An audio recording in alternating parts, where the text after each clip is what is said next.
नमस्कार दोस्तों। आज मैं आपको सुनाने जा रही हूँ।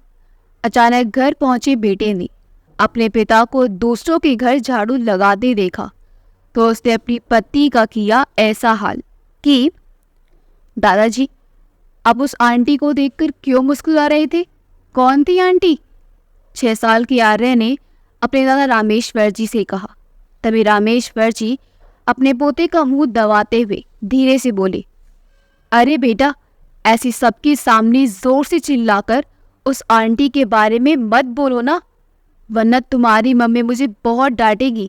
दोनों दादा और पोते में ऐसी बातें चल ही रही थी कि रामेश्वर जी की बहू रिया ने उनकी बातें सुन ली और बोली, क्यों बाबूजी, आपको अपने छोटे से पोते को ऐसी उल्टी सीधी बातें सिखाते शर्म नहीं है? आपकी इतनी उम्र हो गई है, आजकल मैं भगवान के पास जाने की तैयारी में हूँ, परंतु अकल तो धेरे भर की भी नहीं है। क्या सिखा रहे थे मेरे बेटे को? कौन सी ऐसी बात है जिसे आप आर्य को सबके सामने नहीं करने के लिए कह रहे थे? तभी रामेश्वर जी हड़बड़ाकर बोले, नहीं नहीं बहू, हम दोनों दादा पोता तो बस यूं ही खेल रहे थे, मस्ती मजाक कर रहे थे। रिया अपने ससुर की बातें सुनकर बोली, अगर मैंने दोबारा ऐसी वैसी कोई भी बात सुन ली ना, उस दिन आप समझ लेना कि आपका इस घर में आखिरी दिन होगा। रामेश्वर जी ने हाँ में सिर हिला दिया और नीचे सिर किए वहां से चले गए। आर्य भी थोड़ी देर में वहां से खेलने चला गया। अब रामेश्वर जी पीयूष को अपने घर से स्कूल लेने जाते तो बहुत ही सावधानी के साथ जाते कि आर्य की नज़र दोबारा उस औरत पर ना पड़ जाए। वह घर के सारे काम जल्दी जल्दी निपटाते और सबसे पहले उस औरत से मिलते, फिर आर्य को स्कूल से लेकर घर जाते। अब आर्य भी ना ही कभी उस औरत की बात करता, ना ही ऐसी कोई बात करता जिससे रिया अपने ससुर की उस गलती को पकड़ सके जिसके बारे में आर्य बातें करता था। उसने उस बारे में आर्य से भी पूछने की कोशिश की, लेकिन बेचारा छोटा सा बच्चा उस बात को पूरी तरह से भूल चुका था। लेकिन हाँ, रिया ने रामेश्वर जी के व्यवहार में एक बदलाव जरूर नोटिस किया। उसने देखा बाबूजी आजकल सुबह जल्दी उठ जाते हैं, घर में जितने भी काम बताओ जल्दी जल्दी से निपटाने की कोशिश करते हैं। और एक बात ये भी थी, तो उन्होंने इतने भी काम बता दो, वे नहीं नहीं बोलते, बस हाँ में सिर हिलाकर चुपचाप तेज रफ्तार से काम करते रहते हैं और काम भी करते हैं तो इतनी सफाई से करते हैं कि उन्हें वही काम दोबारा ना करना पड़े, क्योंकि उन्हें अपनी बहू की आदत अच्छी तरह से मालूम है कि चाहे झाड़ू पोछा का काम हो या बर्तन धोने का, सारा काम सफाई और सुव्य व्यवस्थित ढंग से होना चाहिए, वरना वह उसी काम को 4 बार करवाती थी। रामेश्वर जी में आए बदलाव का कारण जानने के लिए रिया ने बहुत सी तिगड़म लगाई, परंतु रामेश्वर जी की किस्मत शायद बहुत अच्छी थी कि वह जब भी उसकी जासूसी करने की कोशिश करती वह नाकामयाब ही हो जाती। समय यूं ही बीतता रहा। रामेश्वर जी का बेटा सूरज अपने पिता को भगवान के संज्ञा देता था, क्योंकि वह जानता था जब वह छोटा सा था, खेलते खेलते वह नदी में डूबने ही वाला था, लेकिन उसकी माँ की ममता ने उसे बचा लिया और स्वयं अपने बेटे को बचाते हुए नदी की लहर के साथ ही नदी में डूबकर भगवान को प्यारी हो गई। लेकिन रामेश्वर जी ने ना ही अपने बेटे को मारा ना ही पीटा, बल्कि उन्होंने उसे माँ और बाप दोनों बनकर पाला था। रामेश्वर जी सरकारी डॉक्टर थे। उन्होंने अपने बच्चे की परवरिश की खातिर नौकरी छोड़ दी और घर पर ही रहकर मरीजों का इलाज करते रहे। उनके परिवार वाले, रिश्तेदार और पास पड़ोस वाले भी सभी ने कहा कि मुन्ने की परवरिश के लिए दूसरी शादी कर लो, परंतु उन्होंने ये कहकर मना कर दिया कि सौतेली माँ कैसी आएगी किसी को भी पता नहीं, लेकिन मुझे पता है मैं अपने बच्चे से 1 मिनट के लिए भी दूर नहीं रह सकता। बस इसलिए मैं आज से अपने बेटे की माँ और बाप दोनों बनकर इसे पालूंगा। ये बात सूरज अच्छी तरह से जानता था कि उसकी माँ की जान उसी के कारण गई थी। उसके पिता चाहते तो सूरज से नफरत कर सकते थे, उसे मार पीट सकते थे, उसे अपने से दूर कहीं हॉस्टल में भेज सकते थे, परंतु उन्होंने ऐसा नहीं किया, बल्कि उन्होंने सब में भगवान की ही मर्जी है, ऐसा सोचकर अपने बेटी को और भी ज्यादा प्यार दिया। सूरज ने कई बार महसूस किया था कि उसके पिता चुप चुप कर रोते रहते थे, लेकिन वह भी समझ नहीं पाता था कि आखिर वे क्यों रोते हैं। वह कई बार सोचता कि मैं ऐसा क्या करूं कि अपने पापा को खुशी दे सकूं, लेकिन उसकी उम्र कम होने के कारण वह समझ ही नहीं पाता था कि उसे क्या करना चाहिए। बचपन से उसने अपने पिता को कई परेशानियां झेलते हुए देखा था, इसलिए उसकी नज़र में उसके पिता का स्थान भगवान के स्थान से कम नहीं था।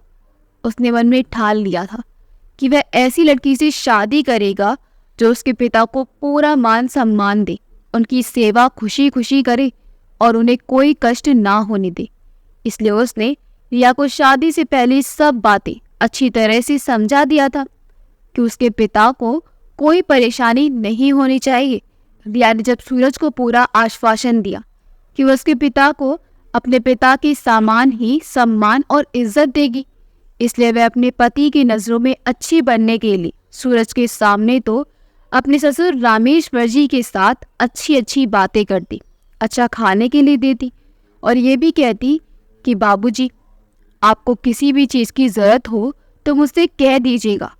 अपने बेटे से कहने की कोई ज़रूरत नहीं है, आप इतने बूढ़े हो गए हैं तो इतना तो जानते होंगे कि बाहर का काम करने वाले इंसान को ज़्यादा टेंशन नहीं देनी चाहिए। रामेश्वर जी मन ही मन सोचते, अरे बहू, मैंने जिन दिनों अपने मात्र 5 साल के बेटे को अकेली घर का और बाहर का काम बखूबी संभालते हुए पाला पोसा और बड़ा किया, उन दिनों क्या मुझे टेंशन नहीं हुई होगी। लेकिन ये सोचकर खुश हो जाते कि चलो, मेरी बहू भले ही मेरे साथ जैसा भी व्यवहार करती हो, लेकिन बेटे का ध्यान तो रखती है। लेकिन कहते हैं ना कि हाथी के खाने के दांत अलग और दिखाने के अलग होते हैं। उसी प्रकार रिया भी अपने पति के सामने अपने ससुर के साथ अलग व्यवहार करती और पति के घर से बाहर निकलते ही रामेश्वर जी के साथ जानवरों से भी ज़्यादा बुरा व्यवहार करती थी। एक दिन सूरज के बॉस को हार्ट अटैक आया। उनके पास इतनी अपार धन संपत्ति नहीं थी कि उनकी शाद पुश्ते भी बैठकर खाती, फिर भी ख़त्म नहीं होती।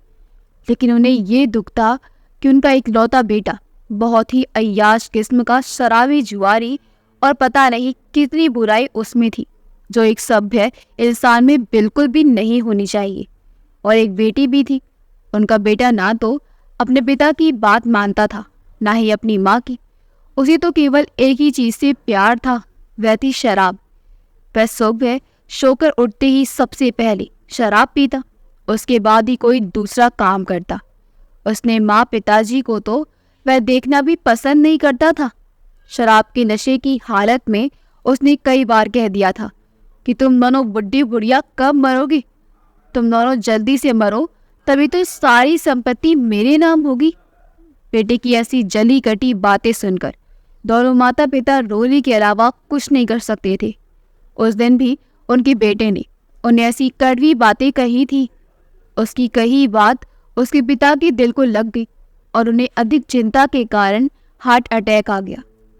अब बेटा अस्पताल तो लेकर जाने वाला नहीं था, इसलिए उसकी मालकिन ने रोते गिड़गिड़ाती सूरज को फ़ोन लगाया, क्योंकि बेटी तो अभी छोटी थी, और सूरज से कहा, बेटा, सेठ जी को हार्ट अटैक आया है, तुम ऐसा करो, जल्दी से हमारे घर आ जाओ और इन्हें तुरंत ही विदेश लेकर जाना है, क्योंकि इनका शुरू से ही वहीं से इलाज चल रहा है। सूरज का जैसा नाम था, काम भी वैसा ही था। उसने थोड़ी देर विचार किया कि इनका अपना बेटा है, फिर भी ये लोग मुझे अपने साथ विदेश लेकर क्यों जाना चाहते हैं। उसने थोड़ी देर विचार विमर्श किया और अपने बॉस के घर चला गया और रिया को फ़ोन करके वहाँ की सारी बातें बता दी। फिर उसने अपने पिता को फ़ोन लगाया और उन्हें बताया कि पिताजी, मैं अपने बॉस के साथ विदेश जा रहा हूँ। जब मैं वहाँ से वापस आऊँगा तो मेरा प्रमोशन हो जाएगा। वैसे तो रामेश्वर जी दिल से नहीं चाहते थे कि उनका बेटा उन्हें छोड़कर कहीं दूर जाए, लेकिन बात बेटे के प्रमोशन की थी, इसलिए उन्होंने उसे विदेश जाने के लिए हाँ कह दिया। रामेश्वर जी अपने बेटे को आसमान की बुलंदियों को छूते हुए देखना चाहते थे, क्योंकि उन्होंने अपनी इतनी अच्छी नौकरी छोड़ दी थी। वो ऐसा नहीं चाहते थे कि अपनी उम्र के आखिरी पड़ाव में सूरज भी ऐसे ही परेशानियों का सामना करे।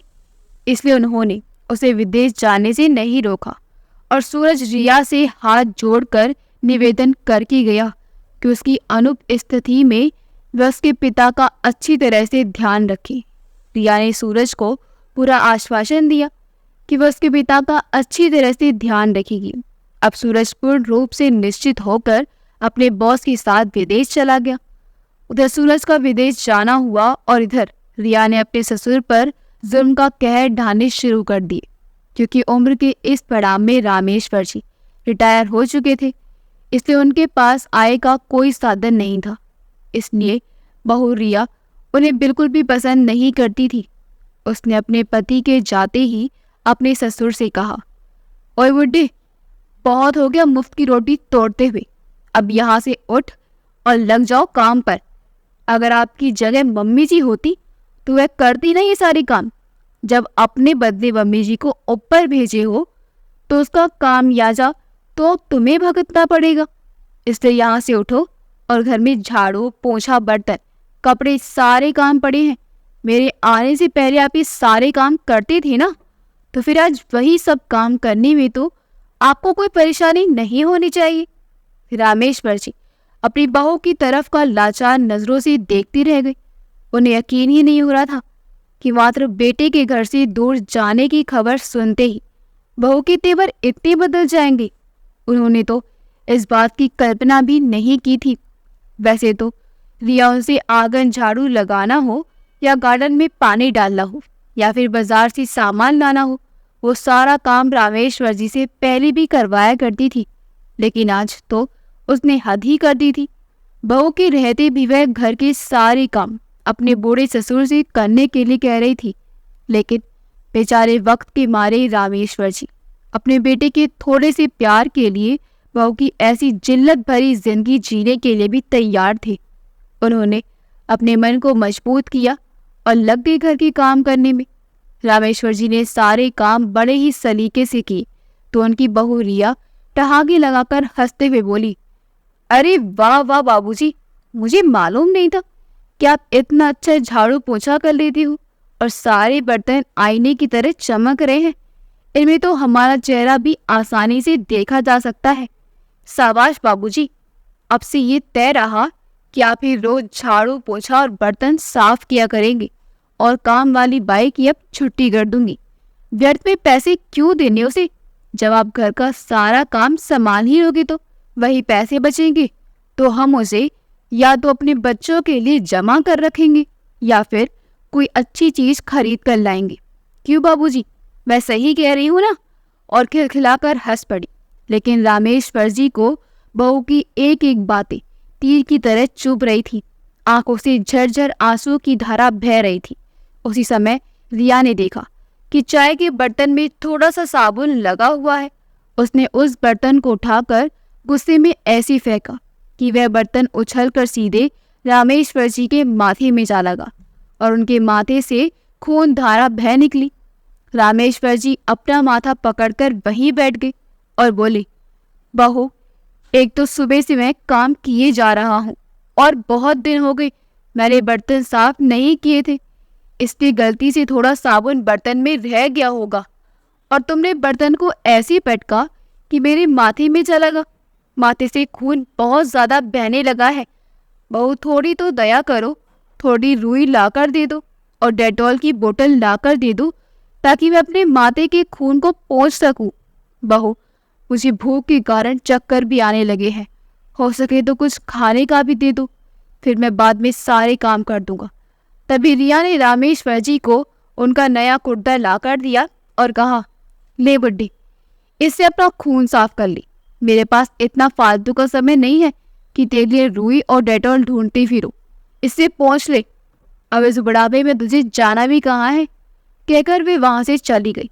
बेचारे रामेश्वर जी अपने नए कुर्ते को लेकर अपने कमरे में चली गई और अपनी पत्नी की फोटो के सामने फूट फूट कर रोते हुए बोले, कमला, जब तुम सूरज को 6 साल की उम्र में छोड़कर भगवान को प्यारी हो गई थी, उस दिन भी मुझे तुम्हारी कहीं महसूस नहीं हुई थी, ना ही उतनी तकलीफ हुई थी, लेकिन आज तुम्हारी कमी मुझे बहुत तकलीफ दे रही है।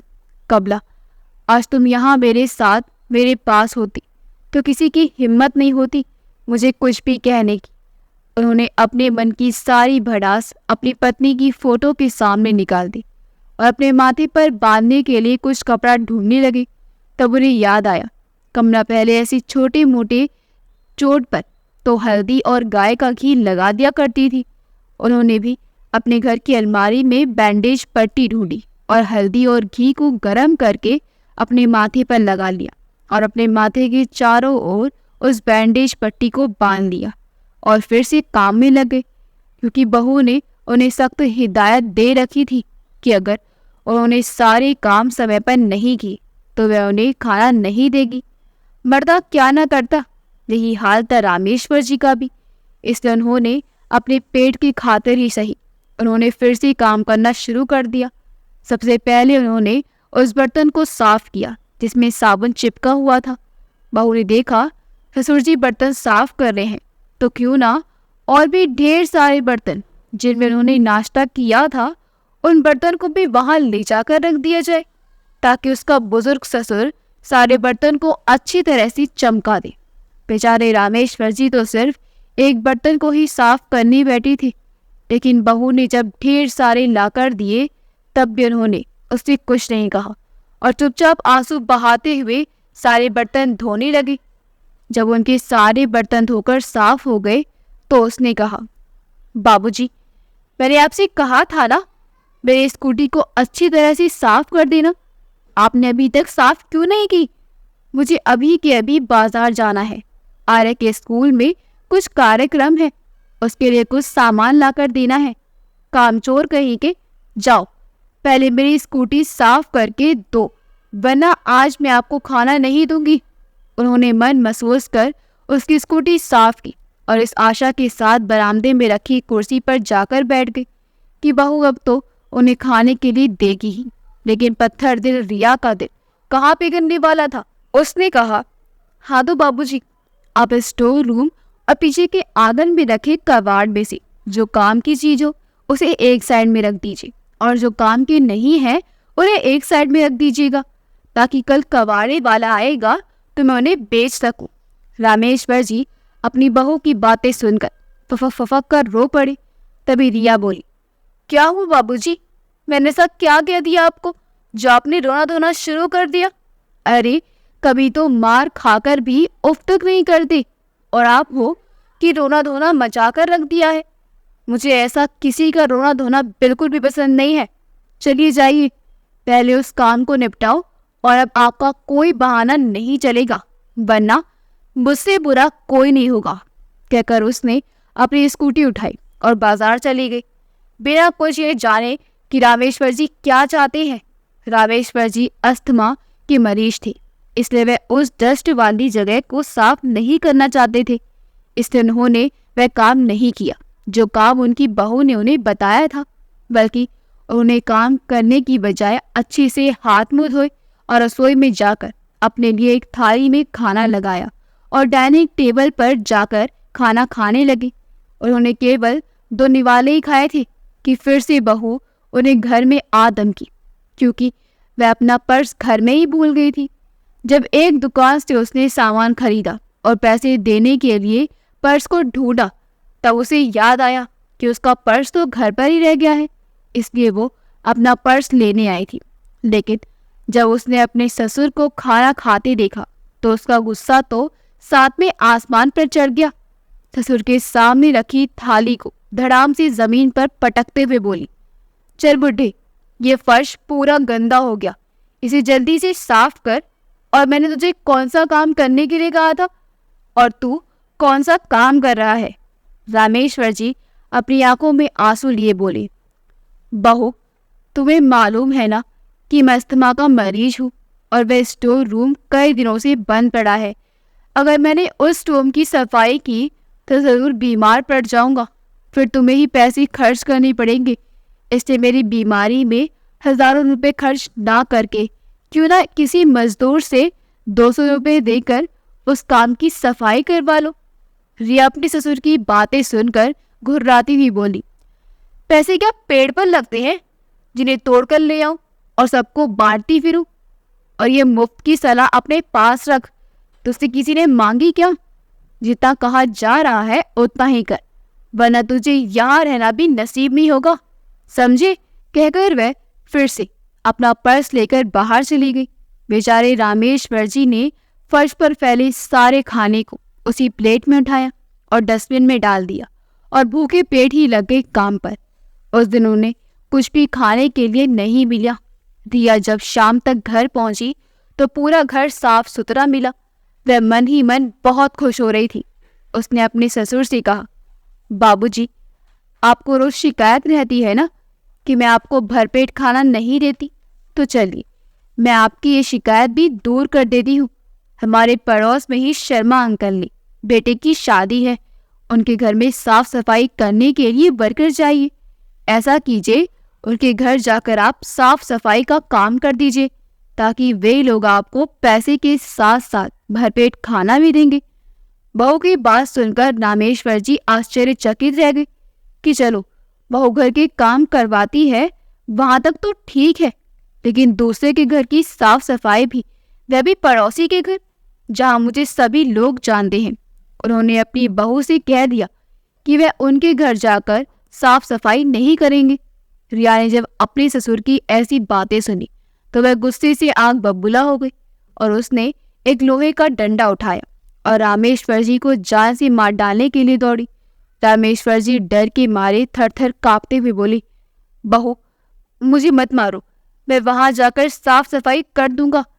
तभी रिया मुस्कुराती ही बोली, अच्छा, आप मुझे समझ में आया, दांतों के भूत बातों से नहीं मानते। उसने रामेश्वर जी को भरपेट खाना खिलाया और शर्मा जी के घर काम करने के लिए भेज दिया, क्योंकि उसने पहले से ही काम के एडवांस पैसे ले रखे थे। रामेश्वर जी जब शर्मा जी के घर पर काम करने लगे तो उन्हें अपनी क्लासमेट रीना मिल गई। उसने रामेश्वर जी की ऐसी हालत देखी तो उन्हें देखती ही रह गई। उसने रामेश्वर जी से उनकी ऐसी हालत के बारे में पूछा तो उन्होंने कह दिया, ये तो अपना अपना नसीब होता है, और चुपचाप अपने काम में लगे रहे।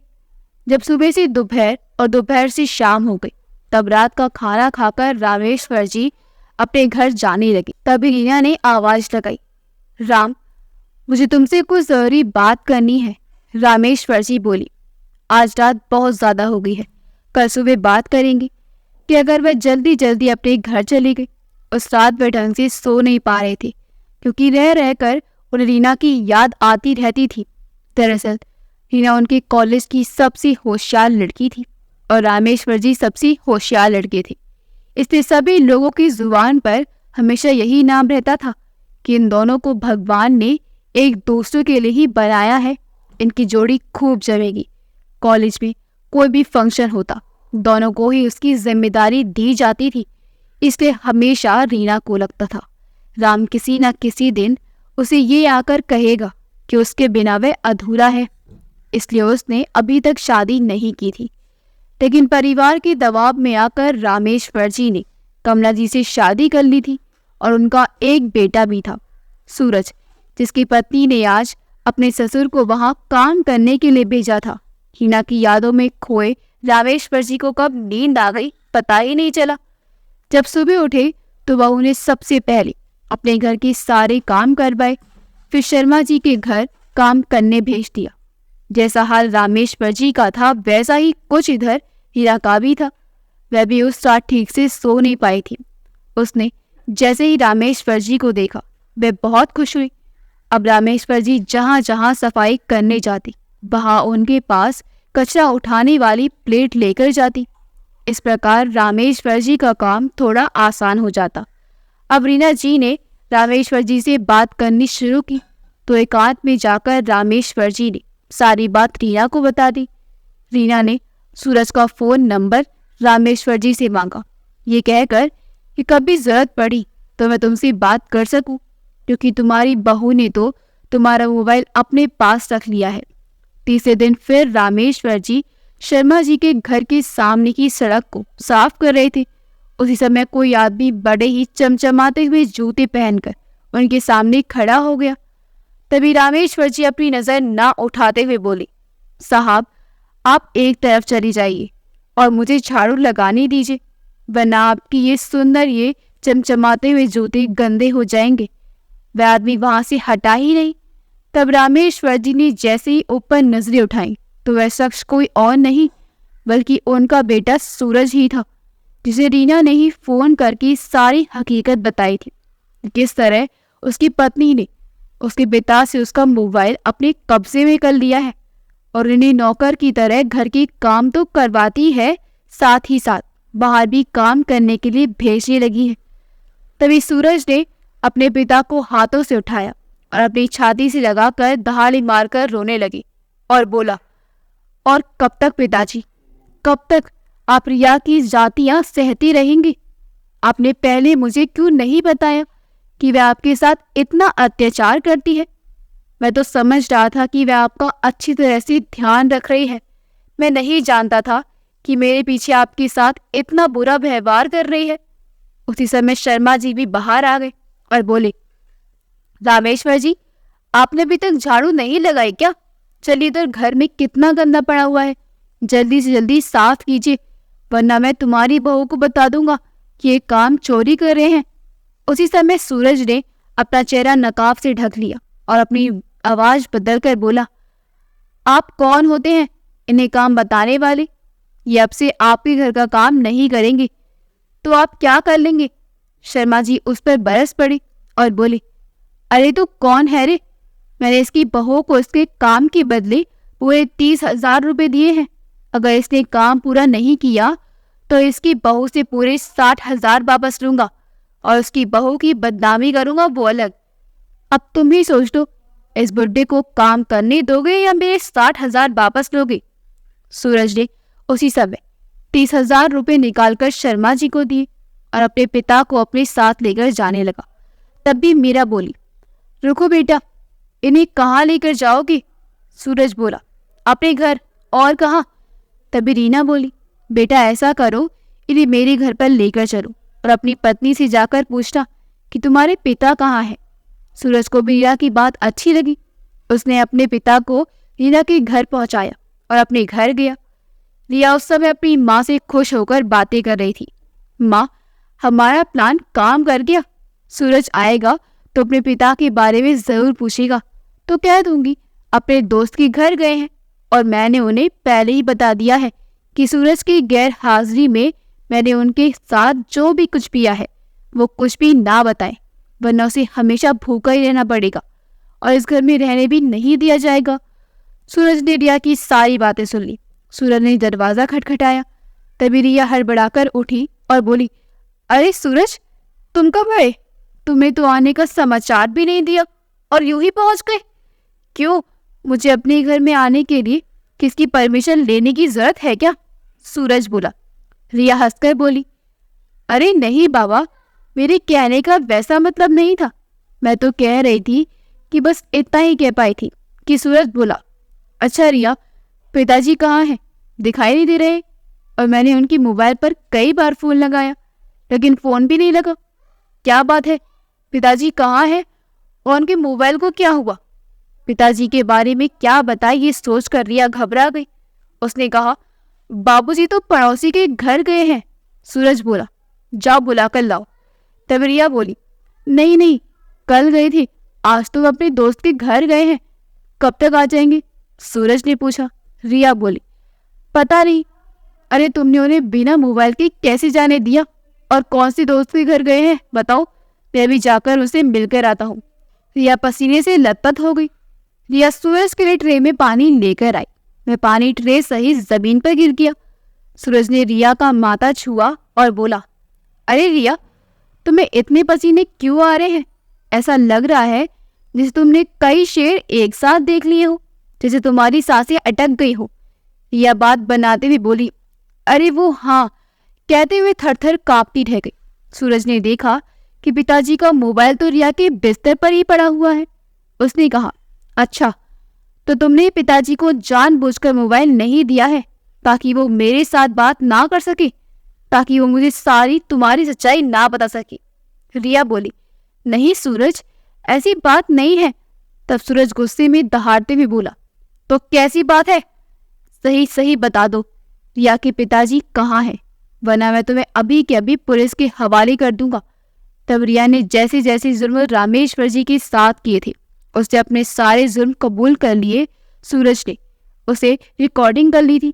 रिकॉर्डिंग काफ़ी थी रिया को मुजरिम साबित करने के लिए। फिर उसने रिया को फ़ोन लगाकर अपने पिता को अपने घर लाने को कहा। रीना जब रामेश्वर जी के साथ उनके घर पहुंची तो रिया फिर से रामेश्वर जी के ऊपर इल्ज़ाम लगाने लगी कि तुम मुझे तो जेल भेजने की तैयारी में हो, लेकिन क्या तुम इस बूढ़े पिता की करतूत के बारे में जानते हो? उस दिन आर्य भी कह रहा था, बताओ ना दादाजी, कौन थी वह? लेकिन उन्होंने उसे चुप करा दिया। लेकिन अब मुझे समझ में आ रहा है कि ये इतने बूढ़े हो जाने के बाद भी ऐसी गुलछर्रे उड़ा रहे हैं कि बच्चे तो क्या जवान भी शर्मा जाए। इसलिए तो मैंने इन्हें दूसरे के घर काम पर भेज दिया था, ताकि इन्हें खाली समय ही ना मिले और ये अपने काम में लग रहे, ताकि फालतू के काम में इनका ध्यान ही ना भटके। तभी सूरज ने रिया की गाल पर 2 थप्पड़ जड़ दिए और कहा, नालायक कहीं की, कुछ भी बोलने से पहले एक बार तो सोच लेना चाहिए था। अपने बेटा सम्मान ससुर पर इल्जाम लगाते हुए तुझे थोड़ी भी शर्म नहीं आई? ये बात मैं जानता हूँ और हम दोनों बाप बेटे ने तुझे इसलिए नहीं बताया क्योंकि तू तो हमारे रिश्तेदारों से कितनी चिढ़ती है। पापा जी इस औरत को देखकर मुस्कुराते थे, कभी टाटा बाय बाय करते थे। वह कोई और नहीं बल्कि वह मेरी माँ की छोटी बहन मेरी मौसी थी, जो बहुत ही गरीब थी और उन्हें कैंसर हो गया था। डॉक्टर ने कहा था कि उनके जीवन की अंतिम समय में उन्हें जितना ज़्यादा खुश रखोगे उतनी तकलीफ कम होगी, वरना अगर वे अपनी बीमारी के बारे में ही सोचती रह जाएंगी तो उन्हें बहुत ज़्यादा तकलीफ होगी। इसलिए पापा घर से जल्दी निकल जाते थे और उनके साथ इधर उधर की बातें करके उन्हें हंसाते रहते थे। वह उन्हीं बातों के बारे में सोच सोच कर दिन भर हंसती रहती थी, इसलिए वह वहाँ जाते थे। जब मेरे पापा जवान थे, मैं 6 वर्ष का था। मेरी परवरिश का बहाना बनाकर वह चाहती तो दूसरी शादी कर सकती थी, लेकिन उन्होंने ऐसा नहीं किया क्योंकि सौतेली माँ कैसी मिलेगी पता नहीं। इसलिए उन्होंने मुझे माँ और बाप दोनों बनकर पाला और घर और जॉब दोनों तरफ से तनाव के कारण पिताजी से एक छोटी सी गलती हो गई और उनकी जॉब चली गई। फिर भी उन्होंने हिम्मत नहीं हारी और अकेले अपने दम पर मुझे पाल पोस कर बड़ा किया। और तूने उन पर इतना बड़ा इल्ज़ाम लगा दिया। तूने जब उन पर इल्ज़ाम लगा ही दिया है तो मैं इसे सच करके ही रहूँगा, क्योंकि मैं इतना तो समझ ही चुका हूँ।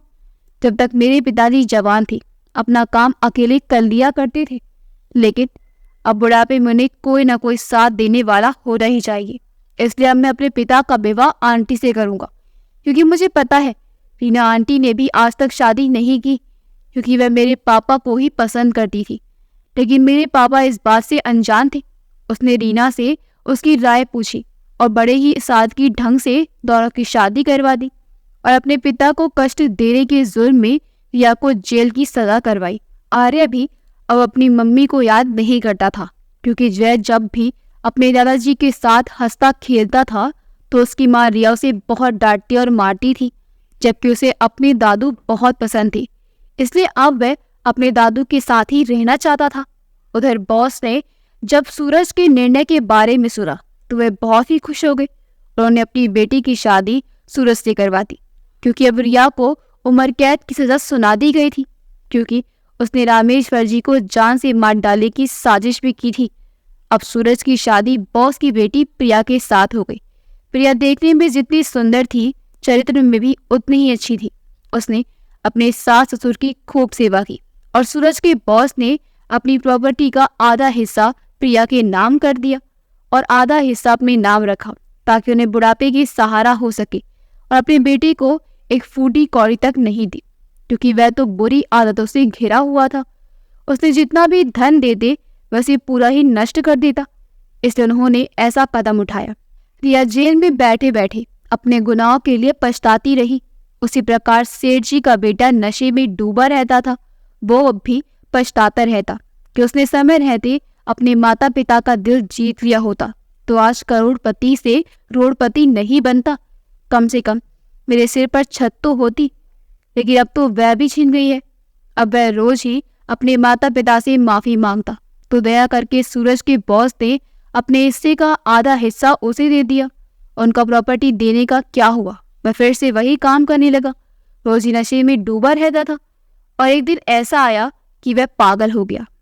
अगर आपको हमारी कहानी अच्छी लगी हो तो हमारी वीडियो को लाइक करें, शेयर करें और हमारे चैनल यूनिवर्स को सब्सक्राइब कर दें। मिलते हैं अगली वीडियो में। आपका बहुत बहुत धन्यवाद।